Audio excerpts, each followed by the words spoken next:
I walk into the Daily Helmsman and go to my desk and like to look at the layout of the paper. I try to see exactly how many sports stories can we fit inside of the paper.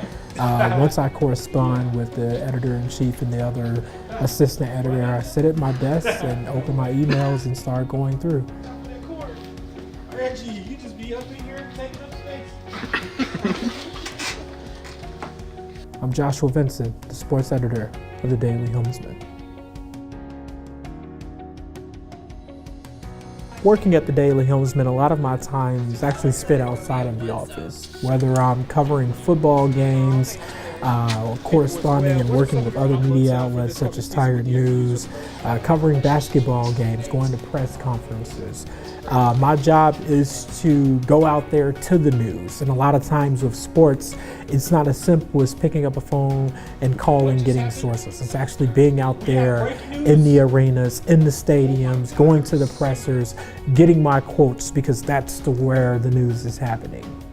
At the paper, my job is to not only be an editor as far as making sure the grammar is correct and that type of thing, but also being a people manager, understanding your personnel. I work with 4 other reporters, and my job is to know what their strengths are and what their weaknesses are, and put them in positions to be great in their areas of strength, and then work with them in their areas of weaknesses.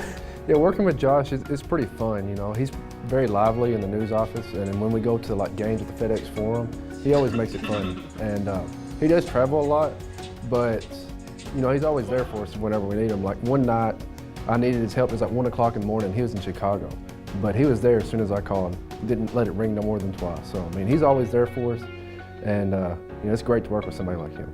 In addition to my responsibilities with the Daily Helmsman, being the sports editor, and also working with Tiger News, I also work for 2 other websites. I work for Hoop District, which is a website based out of Washington, D.C., and then also the Riot Report, which is a website based out of Charlotte, North Carolina, covering the Washington Wizards and the Carolina Panthers. So not only am I maintaining school as far as getting all my classwork done, managing the people that I work with at the Daily Helmsman, doing my duties with Tiger News, and just being a college student in general, I'm also traveling across the country in the midst of doing all those things. So time management has been the biggest thing to keep me level throughout the semester.